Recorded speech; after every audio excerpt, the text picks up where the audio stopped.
부자 아버지가 약속을 합니다. 든든합니까? 안 든든합니까? 든든하지, 그죠? 근데 우리에게 약속하신 하나님은 누구이신고 하면 우주 만물을 만드신 창조주이시고 또 우리를 사랑하셔서 우리를 지옥 가지 않고 구원의 백성이 되도록 하시기 위해서 자기의 독생자 예수 그리스도를 어디에 못 박으셨어요? 십자가에 못 박아 죽게까지 하시고 우리를 사랑하신 그 사랑의 하나님 아버지이십니다. 그리고 이 땅을 살아가는 게 쉬워요? 힘들어요? 억수로 힘들어요. 그런데 우리가 이 땅을 살아가는데 좀 더 지혜롭고 수월하게 복을 누리며 살아가도록 성령 하나님을 보내주셔서 성령 하나님을 통해 하나님의 말씀인 성경을 읽을 때마다 예수님을 기억하게 하고 예수님을 통해서 구원해 주신 은혜에 감사하고 그리고 예수님을 통해서 우리가 구원받고 하나님의 자녀가 되게 하신 성부 하나님의 은혜에 감사하며 살아가도록 하시는 분이 누구이신고 하면 성부 하나님이십니다. 우리가 하나님이라고 고백하며 우리 아버지라고 고백하는 분이신데 그분이 우리에게 약속을 하셨어요. 그러면 성경을 통해서 어떤 약속을 하셨는가 하는 것을 한번 살펴보고 약속을 받은 사람은 약속을 받은 성도는 그러면 어떻게 살아야 되느냐 이 세상에서 복을 누리고 우리가 행복한 인생을 살아야 되는데 어떻게 하면 행복한 인생을 살고 복받은 성도로서 살게 되는가 하는 것을 잠깐 살펴보려고 합니다. 우리가 이제 성경을 읽으실 때는 이 성경인 하나님의 말씀을 읽으실 때는 세 가지를 꼭 기억해야 됩니다. 그 첫 번째가 뭔고 하면 한번 따라하겠습니다. 보편적, 역사의 관점, 보편적 역사의 관점 또는 보편적 역사 관점이라고 합니다. 이 말은 무슨 말인가 하면 성경을 보되 이 땅에 일어난 역사와 별개로 보면 안 된다는 겁니다. 왜 그럴까요? 성경에 기록된 시대적 배경은 우리가 알고 있는 세계의 역사의 여정 속에서 하나님의 말씀이 주어졌기 때문에 그렇습니다. 그래서 성경은 동떨어진 역사와 동떨어진 말씀이 아니라 보편적 역사 관점에서 읽을 수 있도록 역사와 함께 기록되었습니다. 그래서 이 땅에 유일한 종교들이 많지만 수만 가지 종교가 있지만은 역사 속에서 경전이 기록된 종교는 기독교밖에 없습니다. 그이가 다 경전을 만드는데 제자들이 오글오글 모여서 몇 달 만에 자기들 종교의 경전을 만든 종교가 너무너무 많습니다. 그런데 성경은 역사와 함께 기록되었기 때문에 몇 년이 걸렸는가 하면 무려 1600년 동안 성경을 기록했습니다. 40여 명의 다양한 직업인들이 다양한 역사의 시대 속에서 성경을 기록했는데 성경을 기록한 사람들의 시공간의 역사적인 차이를 보면요. 창세기를 기록한 사람과 요한계시록을 기록한 사람은 몇 년의 차이가 나요? 1600년의 역사, 시간과 공간의 차이가 있어요. 그런데도 주제는 동일해요, 안 동일해요? 참 신기합니다. 몇십 년만 지내도 주제 통일이 안 되는데 1600년이 흘렀고 각 사람마다 기록을 했는데 40여 명이 1600년 동안 그 시대 속에서 기록한 내용이 주제가 똑같다? 이건 참 신기한 일입니다. 이게 이제 신비함이거든요. 그래서 이 보편적 역사 관점에서 성경을 봐야 된다. 두 번째, 구원사적 관점에서 봐야 된다. 이건 뭔가 하면요. 신앙이라고 하는 관점에서 성경을 봐야 돼요. 성경을 역사적인 관점에서만 보면 예수를 역사적인 인물로만 연구하게 돼요. 그런데 성경은 역사적 관점에서 성경을 보되 거기에 기록되어져 있는 내용, 그 예수님 중심의 내용은 우리 인간을 구원하기 위한 구원의 목적을 가지고 기록되었기 때문에 두 번째 중요한 건 무엇인가 하면 구원사적 의미를 가지고 성경을 봐야 된다. 이게 뭐라고 했습니까? 신앙의 고백적 관점입니다. 그러니까 성경을 보되 역사로도 분명히 이해하면서 그 속에서 우리에게 역사하신 하나님께서 우리에게 무엇을 말씀하시려고 하는가를 알아야 된다는 겁니다.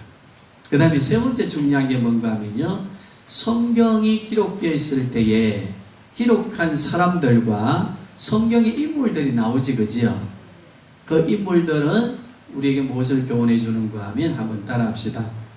사람을 알아야 된다. 성경을 기록한 사람, 성경에 동원된 사람들이 어떤 사람인가에 대한 인간, 실존의 의미를 같이 보아야 됩니다. 오늘 우리는 이 세 가지의 관점을 다 기억하면서 우리 성경을 한번 보시겠습니다. 창세기 11장 마지막 부분을 가면은요, 바벨론에서 바벨탑을 쌓는 사건을 통해 하나님께서는 사람의 언어를 바꾸어서 사람들을 어디로 걷습니까? 모든 지면으로 걷습니다. 그때에 우리 아라랏산을 기준으로 해서 동쪽이 우리 셈 계열, 그 중에서도 우리 민족은 셈족이라고 하는 거 말씀드렸죠, 그죠? 그런데 11장 말미 보면은 무슨 족보가 다시 나와요? 셈의 족보가 나오지요. 근데 셈의 족보가 나오면서, 자, 성경을 가지신 분들은 11장 31절을 한번 찾아보시길 바랍니다.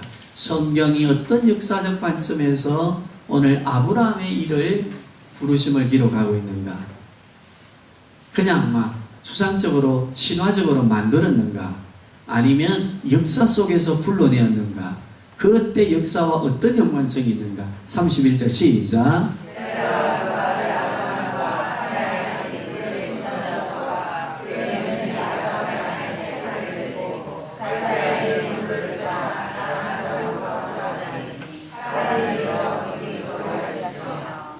자, 거기 보니까요, 뭐가 나와요? 우르라고 하는 단어가 나오지, 그지요? 이제 이 우르가 어딘가 하면은요, 바벨론의 수도와 같아요. 그런데 이 갈대아 우르는 얼마만큼 문명이 발달한 곳인가 하면, 우리가 역사를 공부하고 문명사를 공부하면요, 수메르 문명이 일어난 곳이 어딘가 하면, 이 유프라테 강을 중심으로 해서 메소포타미아 문명, 이 수메르 문명이 일어나는데, 그 수메르 문명을 일으킨 바벨론의 중심 우르, 갈대아 우르가 하란과 연결해서 어떤 문명을 뽑혔는가 하면, 이 수메르 문명, 무슨 문명이라고 했죠? 먼저 이 진흙의 문명, 이 토파 문명을 발명하고 그리고 발전시킨 그 시대를 의미하거든요. 그래서 이제 아브라함이 갈대우르에서 부르심을 받고 이렇게 하란으로 남방으로 내려가면서 애굽으로 내려가게 되어질 때, 그러면서 가나안으로 들어가게 되는 과정에 유프라테 강을 건너게 돼요. 그래서 히브리인이라는 말은 무슨 말인가 하면, 따라합시다. 강을 건너온 사람, 강을 건너온 사람들. 바벨론에서 가나안 땅으로 가는 그 여정에 유프라테스 강을 건너온 사람들, 그들을 히브리인들이라고 합니다. 그럼 누가 건너왔는가 하면요, 아브라함의 데라 족보의 가족들이 롯도 따라오고 다 같이 왔지, 그지요?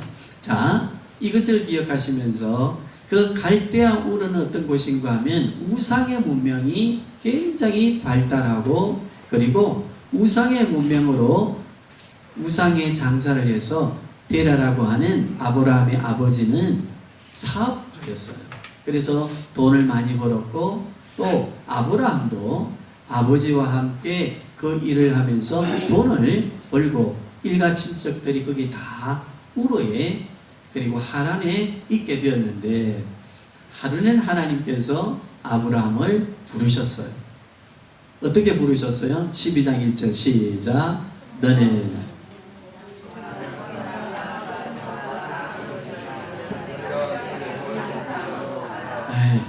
그걸 다 버리고 떠나라는 거라.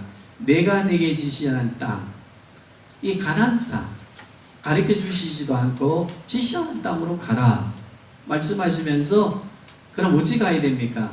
그 갈대아 우르에서 하란에서 네가 살면서 사업하고 모았던 것들, 모든 것들을 다 포기해라. 내 일가 친척도 버리고 너는 떠나야 된다. 여기에 하나님께서 어떻게 아브라함에게 말씀하셨을까? 여기는요, 마음으로, 아브라함의 마음으로 말씀하셨을까? 아니면 직접 아브라함과 만나서 특별하게 말씀하셨을까? 라고 하는, 여기에는 신약에는요, 성령 하나님을 통해서 우리가 성경을 읽을 때 우리의 마음을 통해서 말씀하시지만, 우리 양심을 통해 말씀하지만, 성경이 기록되지 아니했을 때 성경의 기록 시대에는요, 하나님께서 신비하고 독특한 방법으로 직접 하나님의 음성을 들으며 기록하도록 하셨거든요. 그래서 아브라함은 그때는 성경이 기록될 때가 아니니까, 모세가 지금 기록하고 있으니까, 바로 아브라함은 그 시절에 하나님의 음성을 듣고 직접 들으면서 갈대아 우르의 모든 것을 청산하고 바벨론의 그 모든 재산들을 청산하고 어디로 가야 될지도 모르고 내가 내게 지시한다, 하나님이 지시하는 곳을만 가면 된다 라고 하는 말씀을 붙들고 떠나게 됩니다.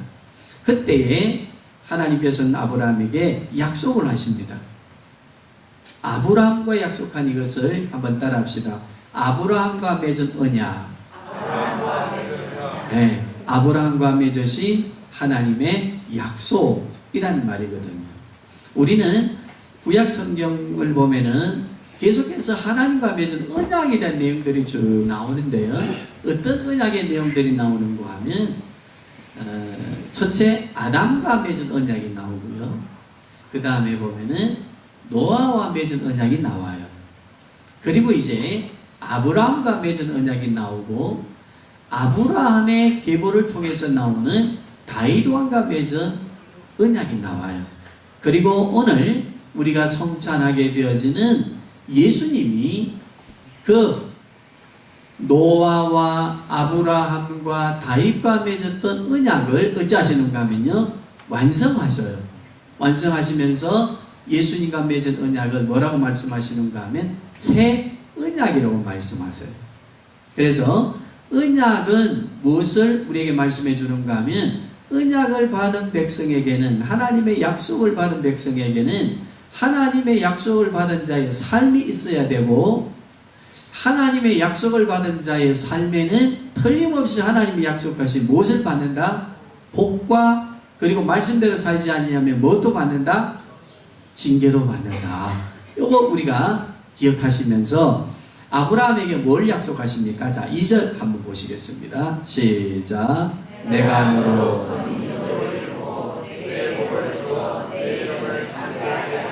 자, 뭘 준다고 했어요? 내가 너로 큰 민족을 이루게 하고 복을 주어. 무엇을 이룬? 민족을 이룬다.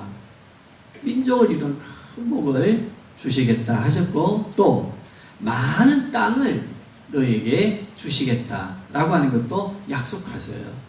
그래서 복을, 큰 민족, 큰 땅을 주시겠다 약속하시면서 어떻게 너를 지키고 보호해 주실 것인가도 약속하는데, 3절 한번 보시겠습니다. 시작. 너를 축복하는 자에게는 내가 복을 내리고 너를 저주하는 자에게는 내가 저주하리니 땅의 모든 족속이 너로 말미암아 복을 얻을 것이라 하신지라.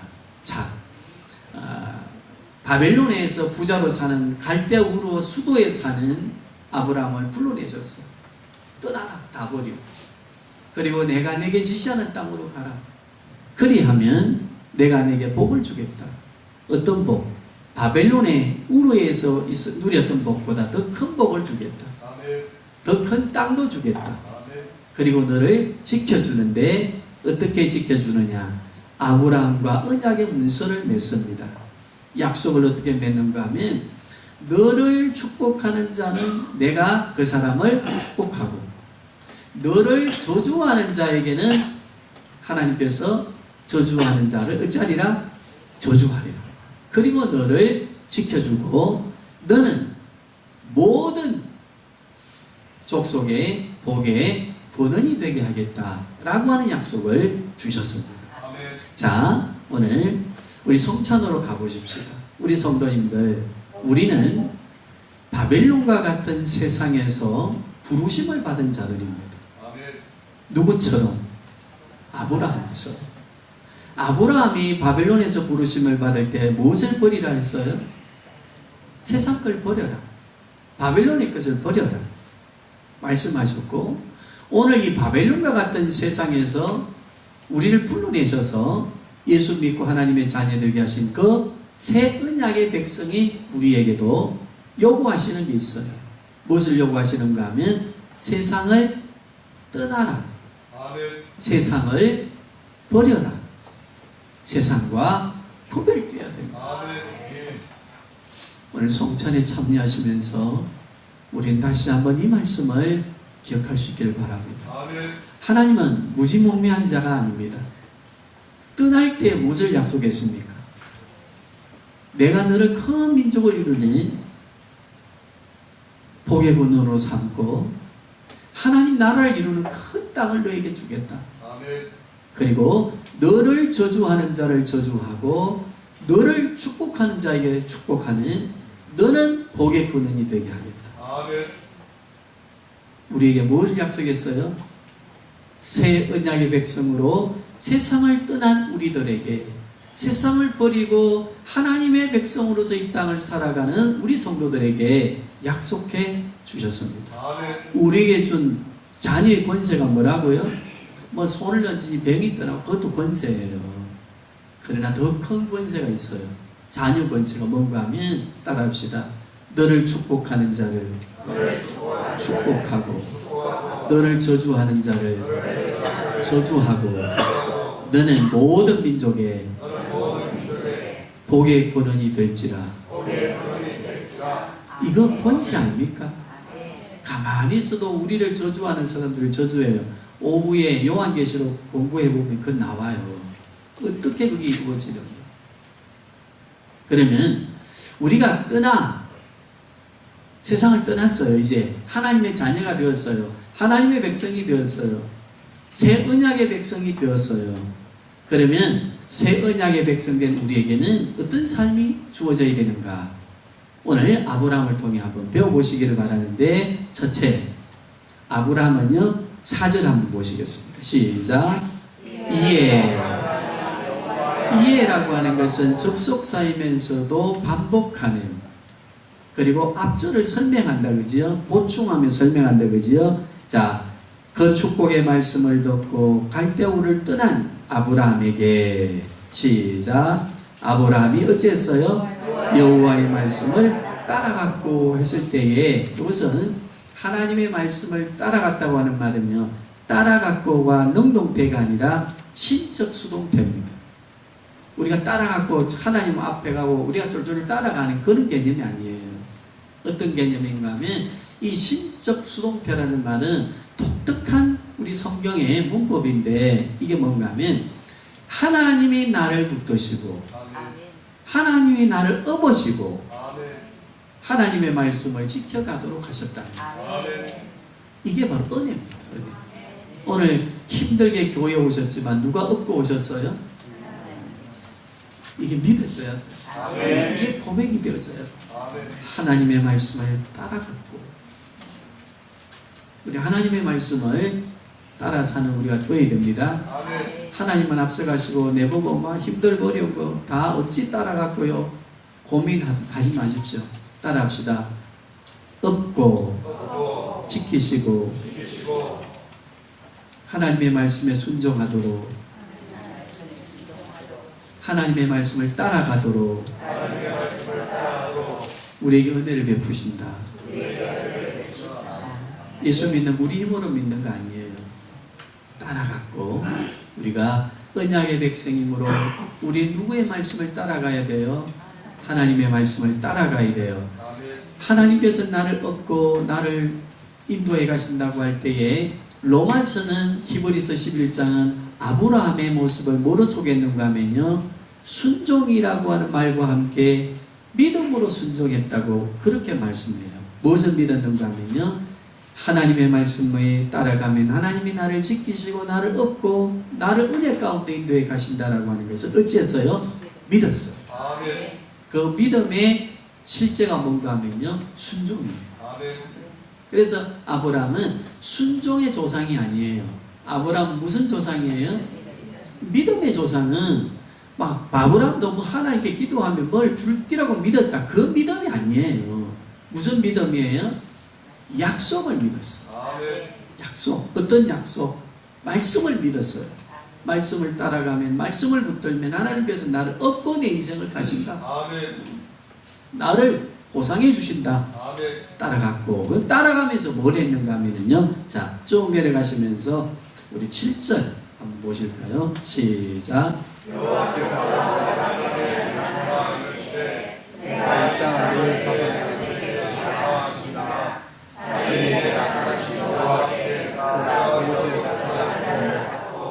큰 민족을 이루겠다 하시고 뭘 주시겠다? 내가 밟는 이 땅, 동서남북으로 밟는 이 땅을 내게 어찌하겠다? 주겠다. 그 약속의 말씀을 붙들고 아브라함은 언약의 백성으로서 뭘 했어요? 제단을 쌓았어요. 제단이 오늘날 말하면 무엇입니까? 예배입니다. 언약의 백성이 해야 될 일이 있습니다. 말씀을 따라가십시오. 그리고 예배하십시오. 자, 8절 보십시다. 시작.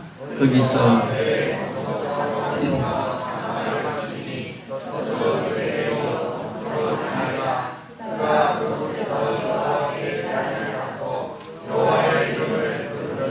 베델과 동쪽, 이거 지명이 나오는 것은요, 축복과 연결되어지는데 아브라함이 가는 곳곳마다 그 땅을 아브라함에게 주신다고 하는 약속이 이루어지지, 그지요?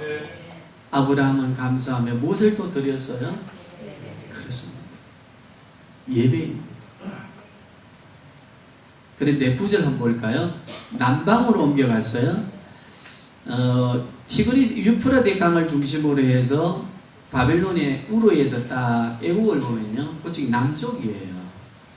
그러면 아브라함은 계속해서 가나안, 하나님 지시하는 땅으로 지금 따라가고 있는데, 가나안으로 정착하기 위해서 들어가는데 어디를 내려가는가 하면 10절부터 애국으로 내려가요. 애국으로 내려가는데 아브라함의 인간적인 모습이 나와요. 어떤 모습이 나옵니까?